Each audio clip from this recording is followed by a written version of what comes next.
Johannesburg. Dwi'n keen iawn ar y twllwch, ond dwi'n meddwl beth dwi ofn fwyaf di methu. A dwi'n cweith siwr os gen i reswm pam, ond mae jyst yn codi ofn arna i, rili.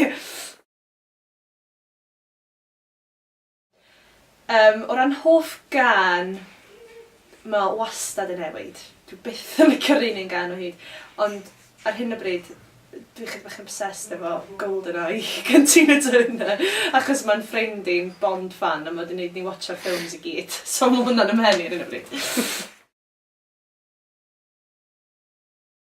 Fy nghas fwydi, heb amheuaeth, olives, unrhyw beth fel yna, just yn codi cyfog arna i.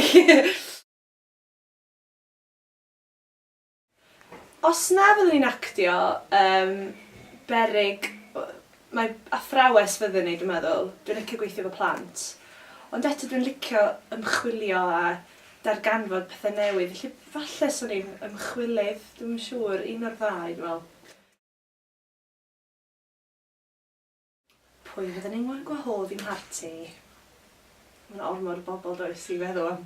Ond dwi'n fan mawr o Downton Abbey ar hyn o bryd, felly swn i'n gwahodd y cast i gyd a cael dinner party Downton Abbey style a rhywbeth 4-5 cwrs a butlers a maids o gwmpas felly.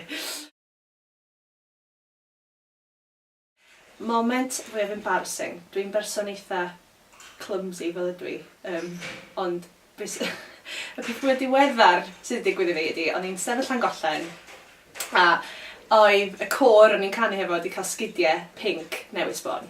Ac o'n i'n meddwl swn i'n bod yn arty ac yn cymryd llun eitha credigol ohonyn nhw.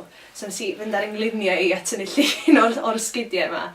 A glywes y llais yma tu ôl i fi'n deud, is she praying? A nes i droi rownd a pwy oedd yna, ond Gareth Malone.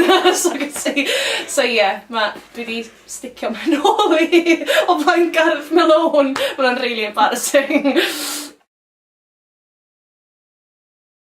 Allan dweud bod gen i arwr, dwi'n edmygu lot o bobl, ond dwi'n deud wrth fy hun yn aml, pan dwi'n rhyw 60-70 mlwydd oed, a dwi'n cystal actores a Meryl Streep neu Maggie Smith yna, fyddai'n hapus iawn ac yn gallu canu cystal Idina Menzel fyd.